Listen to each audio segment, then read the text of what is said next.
Bismillahirrahmanirrahim. Assalamualaikum warahmatullahi wabarakatuh.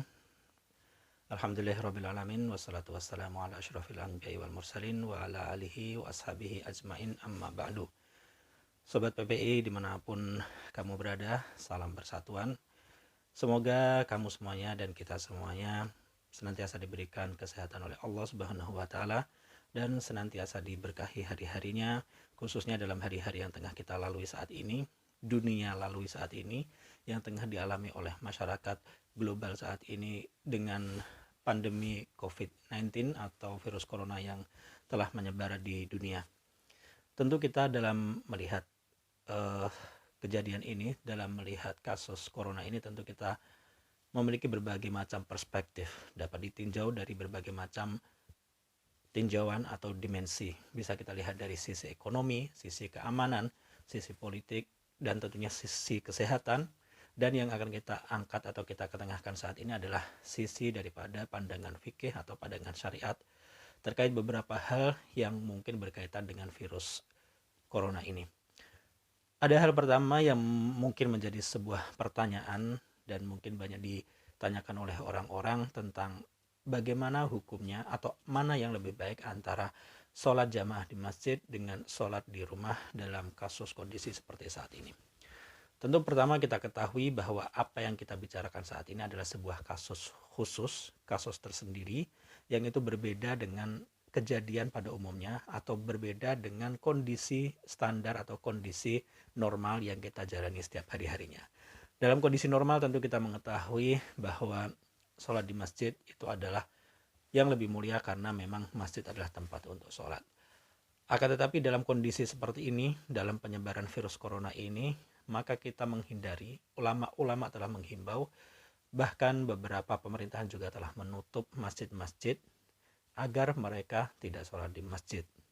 Tujuannya intinya adalah supaya tidak ada perkumpulan dalam kondisi banyak orang atau perkumpulan massa yang ditakutkan dari situ akan bermula penyebaran virus corona tersebut secara cepat. Karena apabila sebuah perkumpulan terjadi, apapun bentuk perkumpulan itu, maka di situ akan rentan untuk terjadi penularan atau menularkan virus. Terkadang seseorang tidak mengetahui bahwa dirinya telah terinfeksi dengan atau positif virus corona karena mungkin pada awal-awal harinya tidak ada keluhan bagi dirinya. Akan tetapi ketika dia tidak merasakan, dia melakukan kontak dengan orang-orang, maka pada saat itu akan terjadi penyebaran yang potensi penyebaran daripada virus corona tersebut.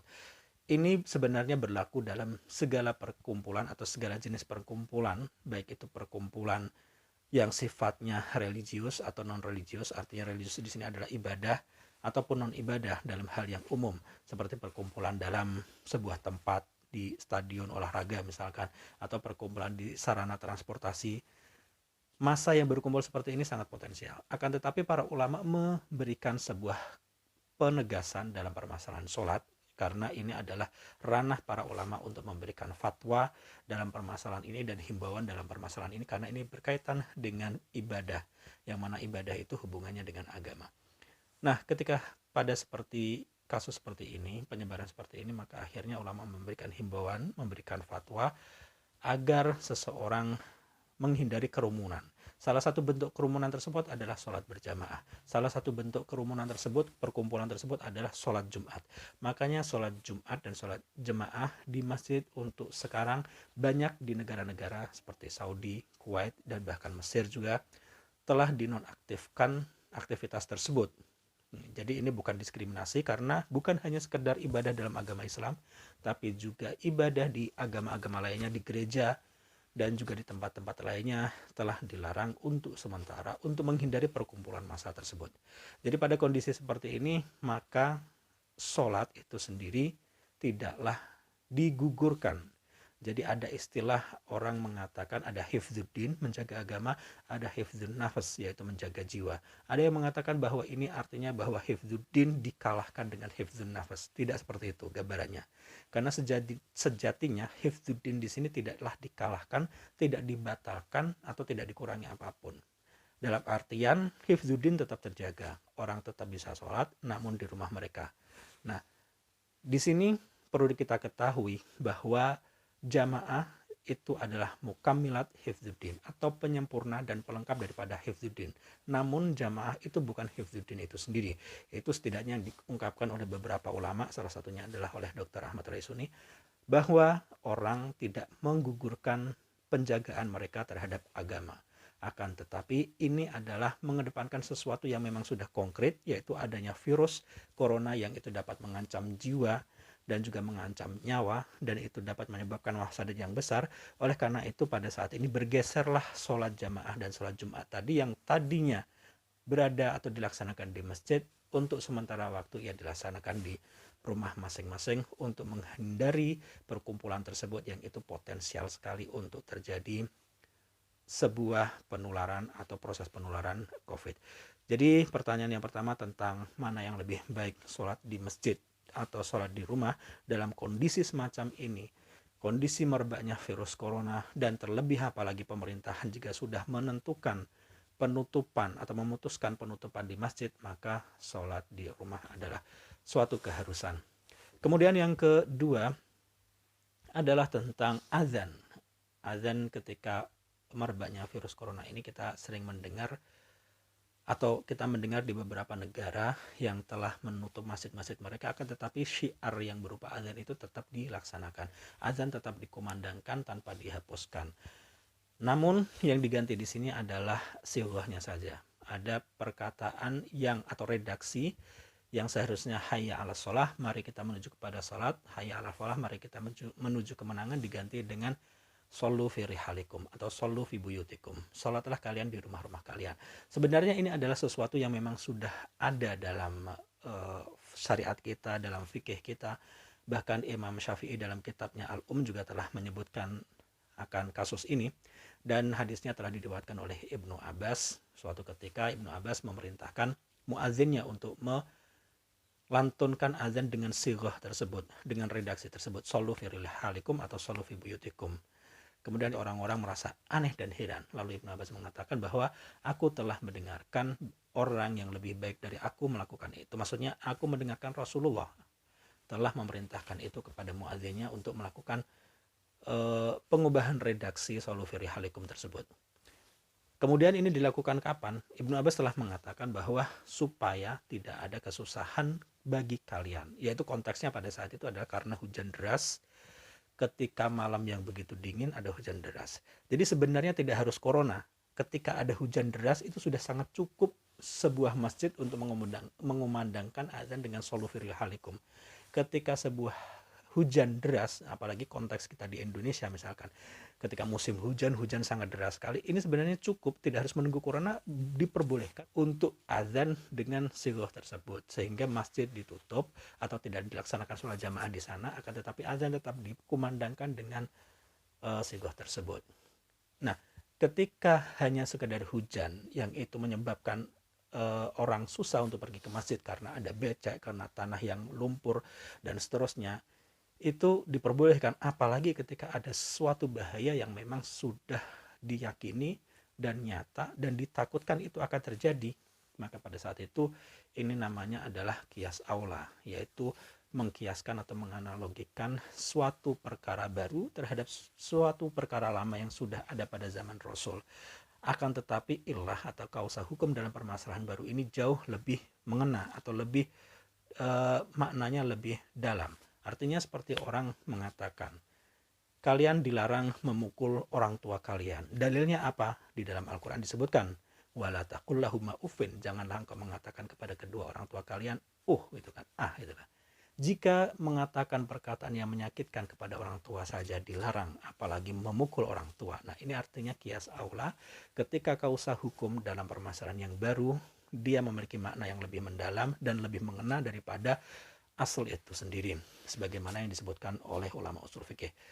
Jadi itu jawaban tentang apakah azan shollu fi rihalikum itu diperbolehkan. Tentu diperbolehkan karena ada dasarnya, ada sunnahnya, disebutkan juga oleh Imam Syafi'i.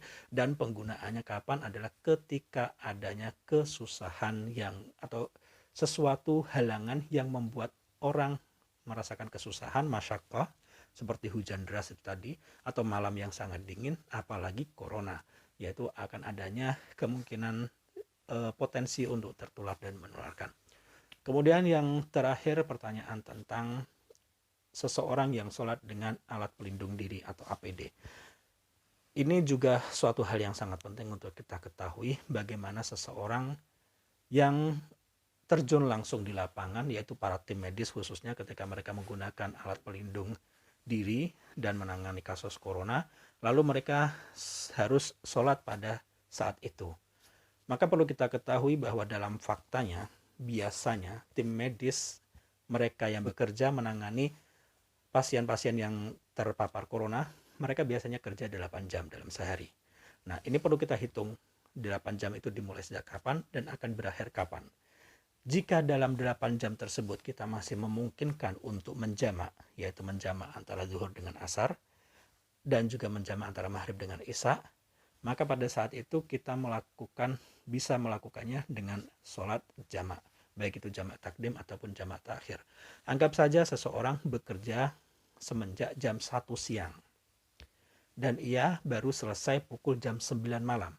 Maka ketika waktu zuhur masuk, misalkan pukul 12 siang, dia melakukan sholat jamak takdim zuhur dengan asar. Kemudian ketika jam 1 ia menggunakan APD, alat pelindung diri, kemudian dia bekerja sebagai tim medis menangani pasien corona. Kemudian ketika masuk waktu maghrib, dia tidak sholat maghrib. Ketika masuk sholat isya, dia mengakhirkannya baru ketika jam 9 ketika dia telah membuka pakaian APD-nya atau alat pelindung dirinya, ia melakukan sholat jamak takhir antara maghrib dengan isya di jamak takhir. Nah, pada kasus seperti ini, seseorang tidak mengharuskan dia untuk sholat dengan APD tersebut. Namun kasusnya berbeda lagi kalau misalkan seseorang memulai pekerjaannya itu katakan mulai 1 malam. Nah, ketika mulai jam 1 malam, jam 9 pagi dia baru melepas bajunya. Bagaimana dalam kasus seperti ini?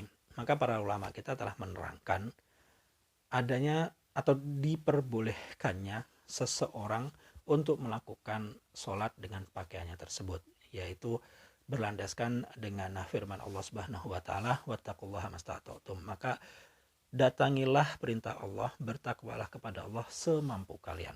Artinya semampu kalian ketika kondisi kalian pada saat itu memang mengharuskan demikian, yaitu membuat kalian tidak bisa untuk membuka pakaian APD kalian karena rentan terpapar atau tertular oleh virus tersebut, maka kalian diperbolehkan untuk memakai pakaian tersebut untuk sholat.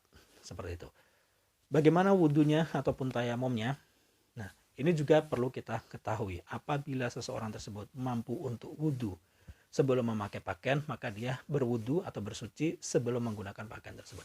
Namun ketika dalam kondisi dia akhirnya batal dan sholat subuh hanya waktunya sebentar, waktunya sangat sempit, maka dia diperbolehkan untuk sholat dalam keadaan bagaimanapun juga. Karena dalam fikih kita ketahui bahwa orang yang sholat itu tetap wajib sekalipun ia dalam kondisi peperangan, sekalipun ia dalam kondisi safar, sekalipun ia dalam keadaan apapun. Bahkan para ulama kita menyebutkan ketika seseorang misalkan dia ditangkap atau dipenjara, diikat tangannya, kakinya diikat, kemudian bahkan dia tidak bisa bersuci. Jangankan bersuci, bahkan dia ketika membuang air kecil atau air besar pun dia dalam keadaan seperti itu. Maka pada saat itu ketika mengharuskan dia sholat, maka dia sholat dengan hatinya. Sekalipun tubuhnya tidak bisa bergerak, sekalipun tidak bersuci, sekalipun tidak menghadap kiblat.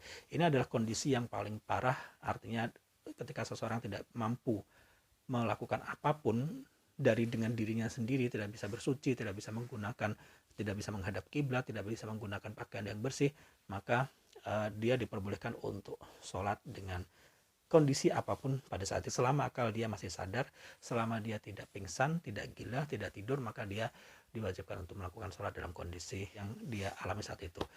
Ulama kita usul fikih telah menegaskan al-amru yaqtadil ijza, artinya ketika sebuah ada perintah dan dia sudah dilaksanakan, maka sudah menggugurkan perintah tersebut meskipun tidak dilaksanakan dengan hay'ah kamilah, artinya tuntutan sesuai pada keadaan normal. Namun ada ulama yang mengatakan apakah setelah itu diqadha atau tidak diqadha. Di sini terdapat perbedaan. Ada yang mengatakan setelah itu diqadha, ada yang mengatakan tidak perlu diqadha lagi karena atas dasar kaidah usul fikih itu tadi, al-amru yaqtadil ijza, apabila ada sebuah perintah dan itu sudah dilaksanakan dengan kondisi maksimal seseorang mukallaf melakukannya, maka itu sudah gugur kewajibannya. Mungkin ini sedikit penyampaian dari pendapat-pendapat ulama terkait 3 hal atau 3 pertanyaan yang mungkin menjadi semacam frequently asked question atau pertanyaan yang paling banyak ditanyakan. Semoga memberikan manfaat. Syukron jazakumullah khairan. Wassalamualaikum warahmatullahi wabarakatuh.